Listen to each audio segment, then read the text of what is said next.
Բարև ձեզ, Ստեփան Գրիգորյան, YouTube-յան ալիքի մասնակիցներ, ողջունում եմ ձեզ բոլորիդ։ Այսօր ես կմեկնաբանեմ այն պրես կոնֆերանսը, որը անցկացրեցին Արարատ Միրզոյանը, Հայաստանի Հանրապետության արտգործնախարարը եւ Սերգեյ Լավրովը, Ռուսաստանի արտգործնախարարը։ Դուք գիտեք իմ կարծիքը այդ ցելության մասին։ Երեք մենք մանրամասն խոսեցինք ինչ սպասել, ինչ չսպասել, շատ բաներ, որոնց մասին մենք խոսեցինք, իրոք իրականացվեց, ու հիմա եկեք ֆիքսենք։ Ուրեմն այսօր առավոտ բանակցում էին Լավրովը Միրզոյանի հետ, բանակցություններից անմիջապես հետո այդ սովորական ընդունված պրես կոնֆերանսը լրագրողների համար անցավ։ Պրես կոնֆերանսը սկսվեց 12:49, ավարտվեց ու այս պրես կոնֆերանսից հետո ես անմիջականորեն մտնում եմ եթեր ձեզ ասելու ինչ էր, ինչ չկար, նշելու ինչ կատարվեց։ Առաջինը արտաքին ֆոնի մասին։ Դուք գիտեք մի քանի կուսակցություններ եւ ակտիվ մարդիկ, պրոեվրոպական մարդիկ բոկի ակցիա իրականացրեցին ու շարունակում էր իրականացնել արտգործնախարարության շենքի դիմաց։ Մարդիկ բողոքում են, իրոք մարդասպանություն է կատարում Ռուսաստանը Ուկրաինայում, իրոք Պուտինը միջազգային քրեական դատարանով ճանաչվեց ռազմական հանցագործ, իրոք Լավրովը հանցագործ ռեժիմի արտգործնախարարն է, պարզ է Հայաստանում ժողովրդավարություն կա ու շատ քչերը որ գոհ են որ Լավրովը եկավ, բայց կան մարդիկ ովքեր փողոց դուրս եկան ու իրենց բողոքի ակցիաներ անցկացնում են ու շարունակում են անցկացնել։ Այդ դրսից էր։ Ներսում բանակցային ինչ որ process եղավ, որից հետո պրես կոնֆերանս։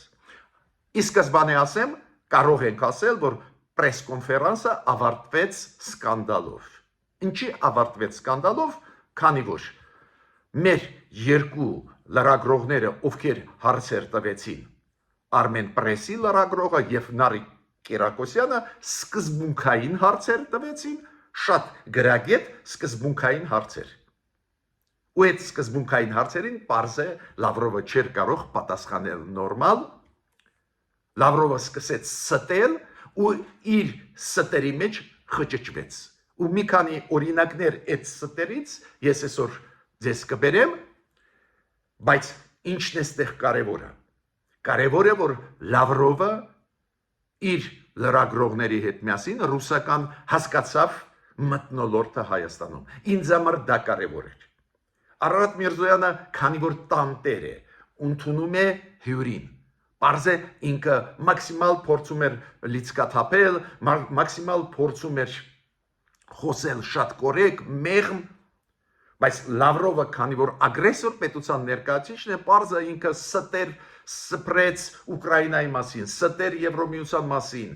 Միացյալ Նահանգների քաղաքականության մասին, մենք բոլորս դա գիտենք, բայց քանի որ Հայաստանի կողմից հնչած երկու հարցեր,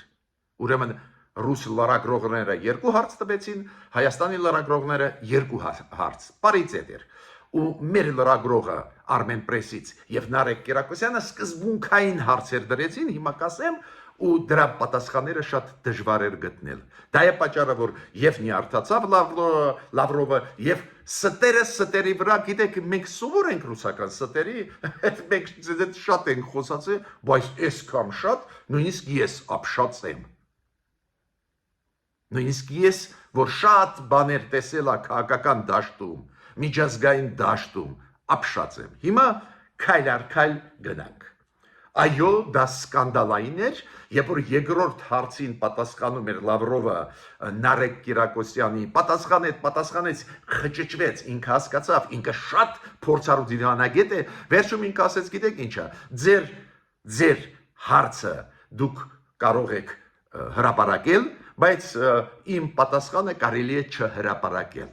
Ինքը հասկացավ, որ ստերի մեջ խճճվեց։ Հիմա ավելին ձեզ ասեմ, այդ պահին ռուս լրագրողները սկսեցին ծափ տալ Լավրովին։ Պարզ է, սա պրոպուտինյան լրագրողներ են, ակնհայտ է դա մենք գիտենք ինչ է կատարվում Ռուսաստանում, անկախ լրագրող գտնել չկա, կամ բերդում են, կամ փախած են Ռուսաստանից,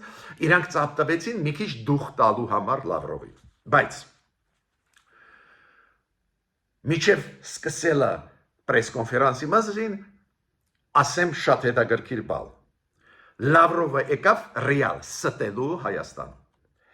Իրոք Լավրովը եկավ մեզ շփոթեցնելու ապակող որոշելու։ Ես ունեմ մեծ փորձ դիվանագիտական ուշով լսում էի ինչ է ասում, որ միտեղ գտնեմ, որտեղ Ռուսաստանը կարող է մի քիչ փոխի իօգուտ մեզ քաղաքականությունը։ Տեսակ հիմա չեմ խոսում Լեռնային Ղարաբաղի հարցից, չեմ խոսում հայ-ադրբեջանական հարաբերություններից, Ռուսաստանը իրանց կողմ է կոշտ, ոչ մի տարբերակ չկա, բայց ես ասի կարող է կան հարցեր, որտեղ որ մի քիչ ինչ-որ բան լինի։ Ավելին, Ռուսաստանը եկավ նոր նախապայման դնելու մեր առջև։ Լավրովը հստակ ասեց. այո, Հայաստանը կարող է այլ խաղացողների հետ խաղալ, օրինակ զենքի հարցերով, բայց Ֆրանսիայից չպետք է առնի զենք։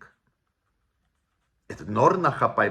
նախապայման, որը դնում էր Ադրբեջանը, այսօր հնչեցրեց Լավրովը։ Ես ամոզված չեմ, որ բոլորը հասկանում են ռուս դիվանագետի նուրբ լեզուն, առանձին դեպքերում կոշտ, բայց ցանկացած դեպքում քողարկված բաներ ուղարկվում են, բայց պատկերացնում եք, այս դեպքում եւ կոշտ ասված էր, ես չքողարկված, իսկական ուղիղ ասեցին։ Ֆրանսիան մեր թշնամին է, Ֆրանսիան թշնամական վերաբերմունք ունի մեր նկատմամբ, Ֆրանսիան օգնում է Ուկրաինային, ուրեմն Ֆրանսիայից զենք չառնեք։ Ֆանտաստիկա է։ Միանշանակ կարող եմ ասել, Լավրովը եկավ իր ստերը սփրել, նաև մեր հասարակության մեջ, նաև Ուկրաինայի մասին, նաև Միացյալ Նահանգների, նաև Եվրամիության մասին։ Հիմա քայլ առ քայլ անցնում ենք պրես-կոնֆերանսից։ Պրես-կոնֆերանսում առաջինը պարզ է, որպես տեր հրավիրող կողմ Արարատ Միրզոյանը խոսեց բանակցությունների մասին, իր ասացից ես հասկացա, որ ոչ մի պայմանավորվածության մեծ հաշվով չկան, գլխավոր փաստաթուղթը, որը ստորագրվեց միջ գերատեսչական արտգործնախարարների միջև հուշագիր կապված ինչ միջոցառումներ նախատեսվում են անցկացվել այս տարի, դա գոված եւ Արարատ Միրզոյանի այդ արդյունքը եւ ավելի ուշ Լավրովը Արարատ Միրզոյանը նշեց այցելությունը անցած տարվա օկտեմբերին Նիկոլ Փաշինյանի Մոսկվա, նշեց այս Լավրովի այցելությունը Երևան եւ Արարատ Միրզոյանը ասաց, որ Մատվիենկոն Վալենտինա պլանավորում է այդ սենատի ղեկավար Ռուսաստանի պլանավորը որ գա Հայաստան։ Արարատ Միրզոյանը նշեց համագործակցությունը տնտեսական, ԵԱՏՄ-ի շրջանակներում, խոսեց Խաչմերուկ ծրագրի մասին, խաղաղության խաչմերուկ, խոսեց մեդիայում մեր խնդիրների մասին, Ռուսաստան, Հայաստան, որ մեդիայում կա անհասկանալի բաներ ռուսական, որոնք առաջացնում են հարցեր Հայաստանում, մեկնաբանություններ, որոնք չեն համապատասխանում իրականության, խոսվեց Արարատ Միրզոյանի կողմից նաև հումանիտար մշակույթի ոլորտներում համագործակցության մասին եւ միջազգային կառույցներում։ Դա շատ հետաքրքիր է, դուք գիտեք, Ռուսաստանը պահանջում է, որ ՄԱԿ-ում մենք քվեարկենք Ռուսաստանի ուզածով, դա է պատճառը, որ ստեղ ոչ մի մեկնաբանություն դրա մասին չտվեց Արարատ Միրզոյանը։ Չասեց, որ մենք եկանք ընդհանուրի կամ չեկանք։ Պարզ է չեկան, քանի որ Արարատ Միրզոյանը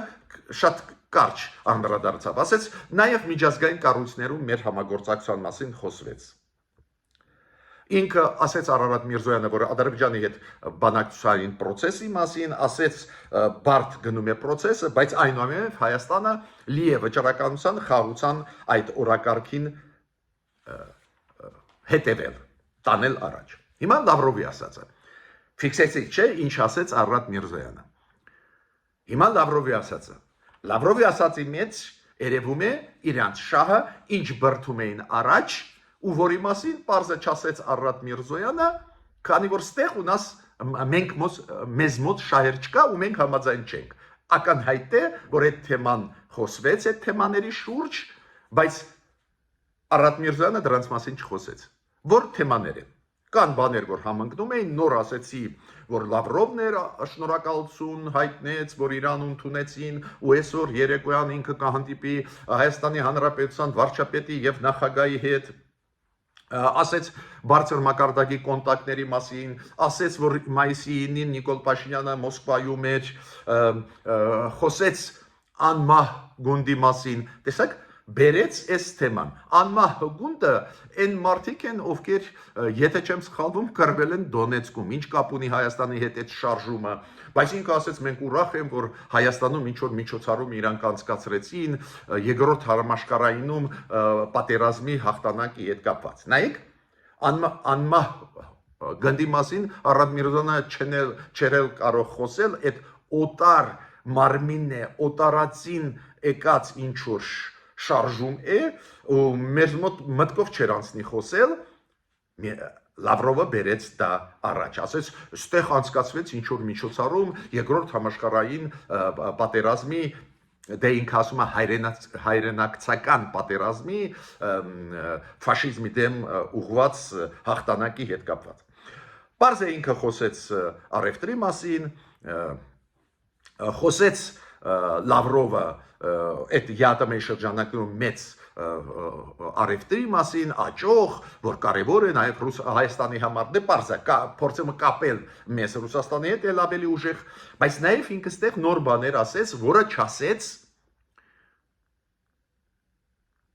մեր արտգործնախարարը։ Ինքը ասեց կապանի հետ կապված, կապանում հյուպատոսության հետ կապված, մենք շարունակում ենք աշխատանքը։ Ես պետք է ուրախությամբ ասեմ, դրանից ելնելով, քանի որ կապանի մասին Արարատ Միրզոյանը ոչ մի բան չասեց, մերոնք չեն նահանջե։ Լավրովը նաև խոսեց սոցիալական ծրագրերի մասին, ինքը ասեց ռուսական կապիտալը Հայաստանում է, ապահովում է աշխատատեղեր եւ այլ, ինքը նորից անդրադարձավ Արարատի ասացին Արարատ Միրզոյանի, որ միջ գերատեսչական հանձնաժողովը մեր արտգործնախարարությունների միջև աշխատում է ակտիվ, անդրադարձավ Լավրովը ռազմաբազային։ Ինքը ասեց 30-ամյակը լրացավ ռուսական ռազմաբազայի Հայաստանում։ Նաև ինքը ասեց, մենք հույսով ենք, որ Հայաստանը հապկում է ակտիվ կաշխատի, բայց այս իր ասածը տեսակ ինչքան թեմա կա, որոնց մասին ընդհանրապես Արարատ Միրզոյանը իր առաջի խոսքում պրես-կոնֆերանսում չասեց։ Արարատ Միրզոյանը ոչ խոսած ռազմաբազայի մասին ռուսական, ոչ խոսած կապանի հյուպատոսության մասին, ոչ խոսած հապկի մասին, ոչ էլ անմահ գնդի մասին, պարզել չի ովքեր են այդ մարդիկ, ինչ կապ ունեն Հայաստանի հետ, Դոնեցկում կռվող մարդկանց Ուկրաինայի դեմ։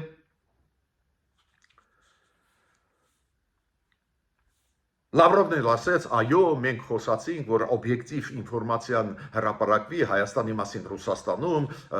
Հայաստանում Ռուսաստանի մասին, ու ինքը ասեց, որ այս միջ արտգործնախարարությունների հանձնաժողովների աշխատանքում կամ այդ պայմանագրում, որը ստորագրվեց, այնտեղ կա դրա մասին, հետո անցավ ինքը շատ կարևոր Ռուսաստանի համար թեմային։ Ինքը ասեց, մենք դեմ չենք, որ հարավային Կովկասի երկրները, նաև Հայաստանը, այլ խաղացողների հետ աշխատեն։ Ավելին, մենք նաև ուզում ենք աջակցել Հայաստանին եւ Ադրբեջանին խաղաղություն հաստատել։ Ու նորից հիշեցրեց իրանց ցանկությունը, իրանց ուզածը։ 2020-2022 թվի, հիշում եք, Պուտին, Փաշինյան, Ալիև այդ փաստաթղթերի 3-4 փաստաթուղթ էր ստորագրված եւ դելիմիտացիայի դեմարկացիայի հետ կապված, եւ խաղաղաբաներ տեղադրել Ղարաբաղում, եւ տնտեսական համագործակցության կոմունիկացիայի ապաշրջապակման։ Մենք դա մոռացել ենք, քանի որ ոչ մի բան չի կատարվում, ամեն ինչ կատարվեց իօգուտ Ադրբեջանի։ Նորից բերեց Լավրովը, ասեց չէ, պետք է աշխատել ռեգիոնում, որ խաղաղություն հաստատվի այս շրջանակներում, այդ երակող բանակցությունների ու արդյունքների Պուտին, Փաշինյան, Ալիև։ Դες ինքը ասում է Զանգեզուրի այդպես կոչված ճանապարհը պետք է տակ։ Մենք չենք մոռացել։ Դա մնաց։ Մյուս հարցերը լուծվեցին Իոքուտ Ադրբեջանի այս պայմանավորվածությունների շրջանակներում։ Հիմա մենակ մի հարց մնաց օտարել հայ ժողովրդից Սյունիքի ճանապարհները։ Ու ինքը դա հիշեցրեց։ Հետո ասեց 3 գումարած 3 գլխավոր ֆորմատը պետք է լինի ռեգիոնալ, որտեղ որ 3 հարավային Կովկասի երկրներն են, մյուս 3-ը Թուրքիան, Իրանը եւ Ռուսաստանն էլ խապում է 3 գումարած 3 չկա 3 գումարած 2 հարավային Կովկասից այնտեղ կան մենակ Հայաստանն ու Ադրբեջանը Վրաստանը նորից կրկնում էր վերջի ժամանակներս որ չի մտնի դրա մեջ ու ինքը ասում է քանի որ երկու առաջի հանդիպումները անցան Տեհրանում եւ Ստամբուլում մյուս հանդիպումը կարող ենք անցկացնել կամ Երևանում կամ Բաքվում ու նորից կրկնեց որ Ռուսաստանը դեմ չի որ մյուս ուրիշ պետությունների հետ համագործակցություն ունենան տարածաշրջանի երկրները նաև Հայաստանը բայց դեմ է որ դա ուղղված լինի Ռուսաստանի դեմ Իրենց բոլոր նարատիվները ասեցին ինձ համար շատ կարևոր է ես ուզում եմ ձեզ համար ֆիքսել որ այս բաները մեծ մասը որ ասեց Լավրովը Արադ Միրզոյանի ելույթում չկար ինքը չէ խոսացել 3 գումարած 3-ի մասին Արադ Միրզոյանը չէ խոսացել այն երակողմ 2020 թվականի նոյեմբերի փաստաթղթի մասին ու դա շատ լավ է ու կապանի հյուպատոսության մասին բան չասեց ուրեմն Լավրովի մասով ելույթում կային Ռուսաստանի ուզածները բայց որոնք շատ հավանական է որ իրանք չստացան ու դա շատ լավ է հիմա անցնում ենք հարցերի Առաջի հարցը դա ռուս լրագրողի հարցն են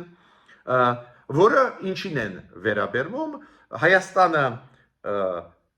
մանեգալիս դրսում ռազմավարական պարտներներ ու դրված էր այդպես որ ոչ ոք ձեզ հարցի մեջ էլ դա կար որ ոչ ոք ձեզ չի օգնի բայց մենք տեսնում ենք դուք դրսում ինչ որ ման եք գալիս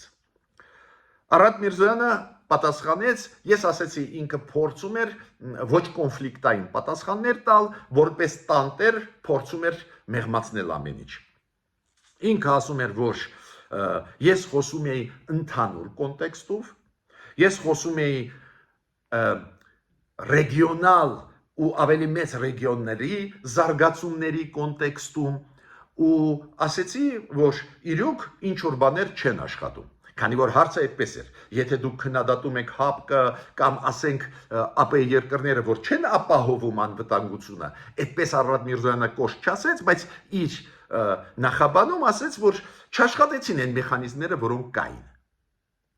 Հիմա այդ լրագրողը կպար այդ խոսքից Արադ Միրզոյանը ասում է, չէ, դուք ինչ կոնկրետ նկատի ունեք, որ Ռուսաստանի հետ չեք աշխատի, չգիտեմ, ՀԱՊԿ-ից չեք աշխատի։ Հիմա Արադ Միրզոյանը ասեց, ես անդրադարձա ընդհանուր առմամբ որ չաշխատեցին մեր տարածաշրջանում այն մեխանիզմները, որոնք նախկինում կային։ Նո պարզա ինչ ինքը նկատի ունի։ ՀԱՊԿ, ԱՊ երկրների կազմակերպությունը, ԵԱՏՄ-ն, դες իրանք չաշխատեցին, էդ էլ հաշվի առնելով, որ ՀԱՊԿ-ի մենք անդամ ենք անվտանգության համակարգի։ Պարզ է ինքը նկատի ուներ նաև ռազմավարական մեր հարաբերությունները, որոնք կային Ռուսաստանի հետ պայմանագրեր,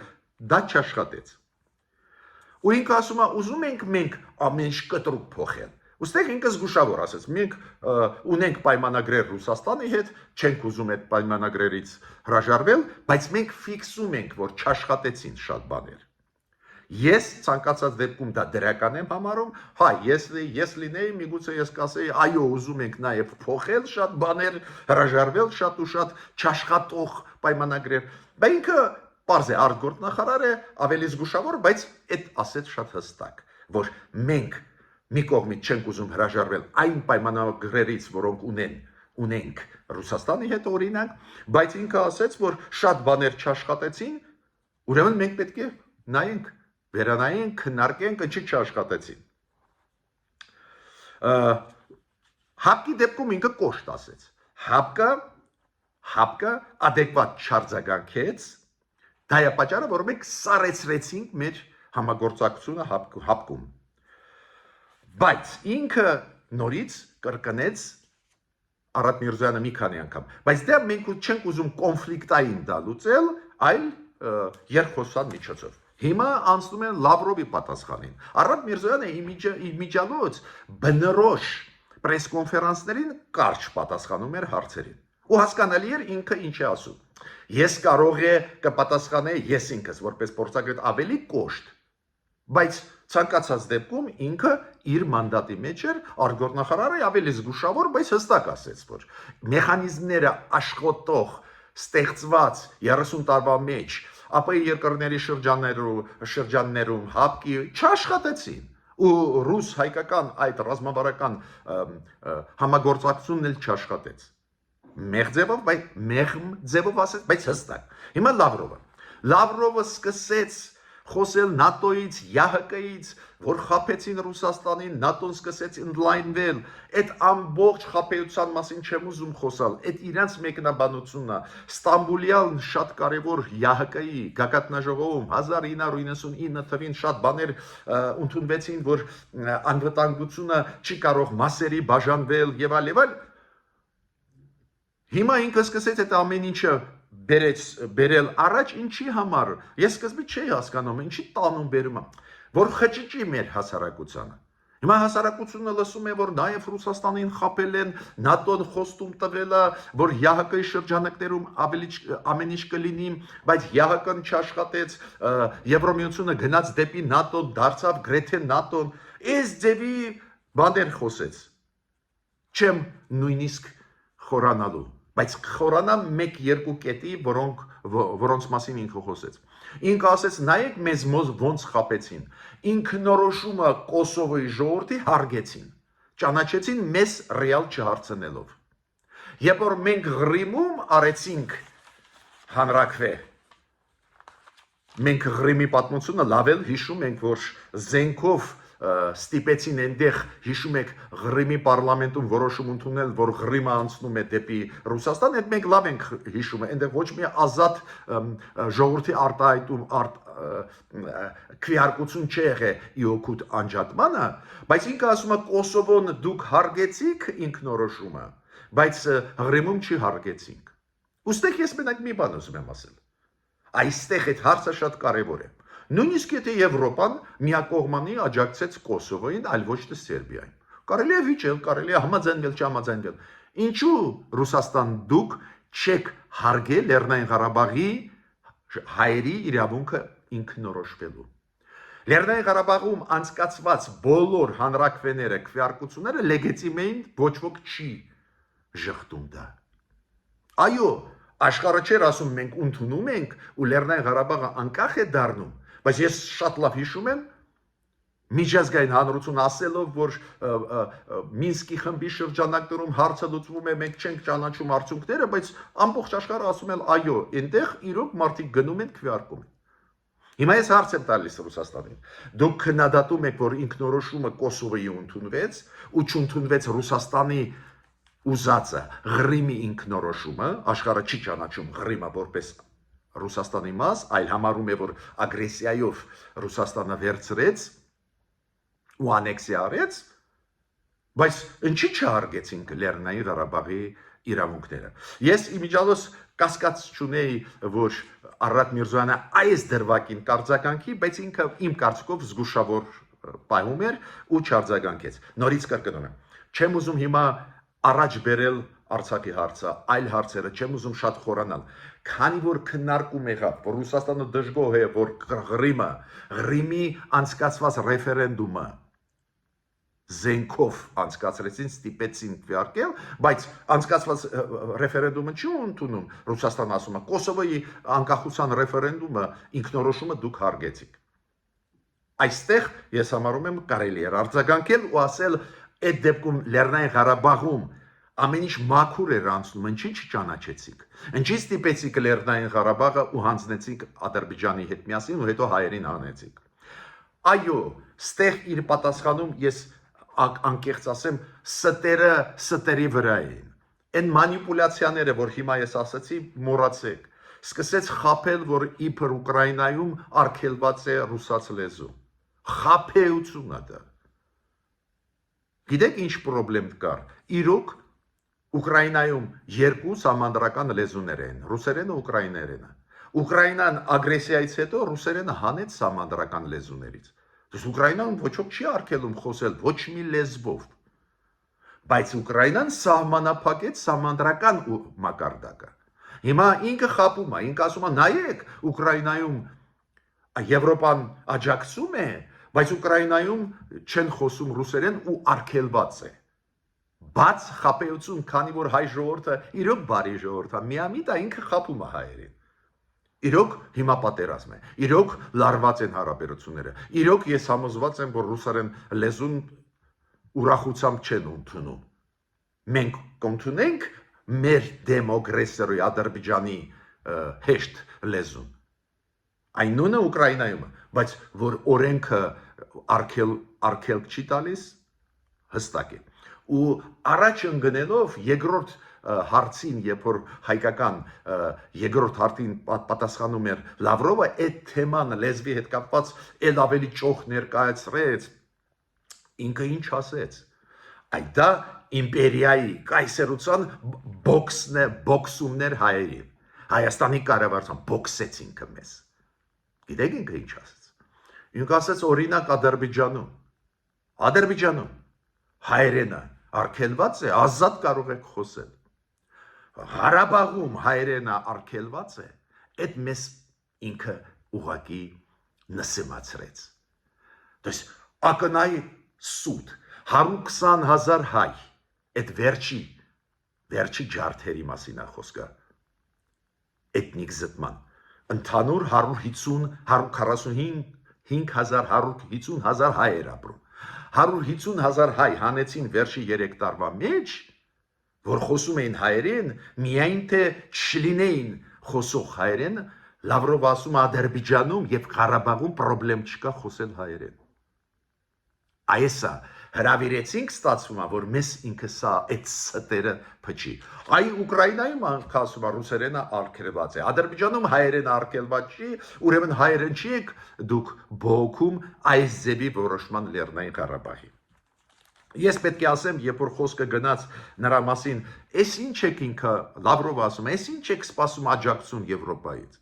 Ինչ աջակցում, եթե Տրամպը հիմա Եվրոպային չի աջակցում։ Այ գնացեք։ Եվրասիականը ձեզ դուր չի գալիս, ասիան կա, այն ասիական, դու գիտեք, ասիական այդ համագործակցության կազմակերպությունը։ Այ իմպերիայի ուժեղ լինելը նրանում էլ կա։ Ինքը սկսեց մեզ ձեռ առնել։ Ինչ որ ռեգիոնալ տնտեսական միություններ կան, ասում է չեք ուզում Եվրասիական, այնտեղ մտեք։ Ինչ կապ ունենք մենք, ասենք Ինդոնեզիայի հետ, Բանգլադեշի հետ։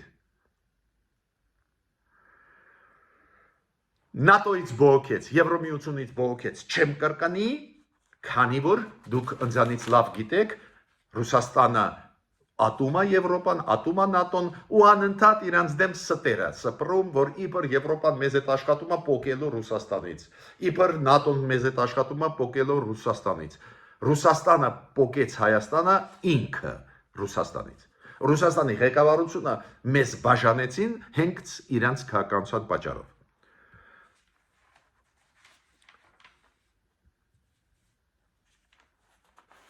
Ես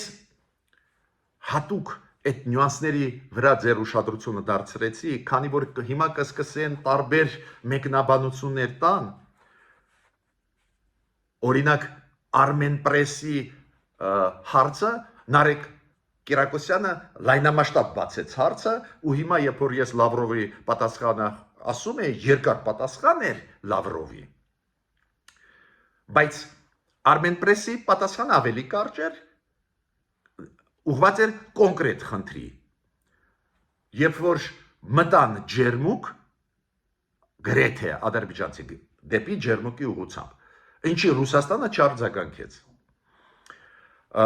Ստեղել ստեր էին, հայտնի այդ Ռուսաստանի պատասխաններ։ Առաջինը Լավրովը չասեց, ինչի Ռուսաստանը չարձագանքեց։ Ռուսաստանը ռազմավարական պարտներ է, առաջինը ինքը պետք է արձագանքել, երբ որ մտան Հայաստանի տարածք։ Այդ ինքը խուսափեց ասել։ Բայց ինքը սկսեց ասել, ՀԱՊԿ-ը ուզում էր արձագանքել, Հայաստանը մերժեց, սա ստեր։ Դուք հիշում եք, ՀԱՊԿ-ը օֆիցիալ ասեց, մենք չենք տեսնում, որ մտան Հայաստանի տարածք։ Այդ միջսահմանային վեճ է։ Ու հետո ասել, որ ՀԱՊԿ-ը ինչ որ որոշում ուզում էր ընդունել, Նիկոլ Փաշինյանը չընդունեց, գնաց ինչ որ Պրագա, դա մանիպուլյացիաներ են, դա սուտ է։ Այս հարցին պատասխանեց Արարատ Միրզոյանը, մեր մեկնաբանությունը տվեց, դուք հիշում եք մեր մեկնաբանությունը, որ մենք սպասում էինք ՀԱՊԿ-ից արձագանք, ՀԱՊԿ-ի արձագանքը adekvat չէր, Հայաստանը սառեցրեց իր մասնակցությունը ՀԱՊԿ-ի հետ աշխատանքներին։ Ու մենք գնացինք Պրագա, տեսանք, որ Եվրոպայում այնտեղ ավելի adekvat են արձագանքում իրավիճակի, գնացինք Պրագա ֆիքսելու տարածքային ամբողջականությունը Ադրբեջանի եւ Հայաստանի, Ալիևը համաձայնվեց ու դա բերեց նրան, որ ինչ որ process սկսվեց։ Ալմատայի հիման վրա, Ալմատայի հռչակագիրը հիշում եք, ֆիքսում են Հայաստանի ու Ադրբեջանի սովետական միության ժամանակվա սահմանները։ Ես ուզում եմ հատուկ նշել այս այցելության նպատակը Լավրովի։ Ինձ համար ակնհայտ է։ Ես շատ ու շատ նյուանսներ հիմա բացեցի։ Առաջինը Լավրովը եկավ տարածել ստեղ ռուսական պրոպագանդան։ Նորից հերթական անգամ հակաեվրոպական, հակաամերիկյան, հակաուկրաինական անընդհատ ասում էր ֆաշիստական ռեժիմը Ուկրաինայում, քներեք ինձ։ Ուկրաինայում ժողովուրդը ընտրեց Զելենսկուն։ Այո, խնդիրներ շատ կան բոլոր երկրներում, բայց այնտեղ ոչ թե ֆաշիստական ռեժիմ է, այլ ընտրված իշխանությունները ժողովրդավարական դրա համար ատում է իրենց Ռուսաստանը։ Պուտինի Ռուսաստանը ատում է դեմոկրատական ռեժիմներ։ Նաև մեզ իրանք դրա պատճառով։ Ուրեմն ինքը չեկավ ստեղ եզրեր գտնել։ Այդ մենակ լոկ խոսքեր էին։ Ես ֆիքսեցի։ Բացի դրանից ակնհայտ ձեր առնոց էր հայ ժողովրդի նկատմամբ, երբ որ ինքը ասեց, որ հայերեն լեզվով ազատ կարելի է խոսել եւ Ադրբեջանում եւ Ղարաբաղում։ Մյուսը ակնհայտ ռեկլամ արեց Ադրբեջանին, որ շատ կոնստրուկտիվ էր Ադրբեջանը բանակցությունների ժամանակ, պատրաստ էր լսել, այս հայկական կողմը չհամաձայնվեց։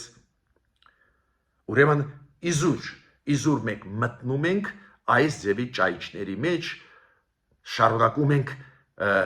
հանդուրժող մոտեցում ցուցաբերել թշնամու նկատմամբ, բայց ցանկացած դեպքում ավարտում եմ ելույթը նրանով, որ շնորհակալ եմ մեր երկու լրագրողներին, որոնք տվեցին փայլուն հարցեր ու ծանր վիճակի մեջ գցեցին Լավրովին իր ստերը էլ ավելի հստակ բացահայտվեցին։ Ինքը հասկացավ, որ խճճվեց ու երկրորդ հարցին պատասխանելուց հետո առաջարկեց չտպել իր պատասխանը։ Ուրեմն սկանդալով ավարտվեց այդ պրես-կոնֆերանսը, բայց Արարատ Միրզոյանը ամեն ինչ արեց, որ նորմալ հունով լինի, այդ ես գնահատում եմ բարձր, քանի որ մենք հյուրին ընկալում ենք, նույնիսկ եթե թշնամական երկրից է ինքը։ Միջնոր հանդիպումներ։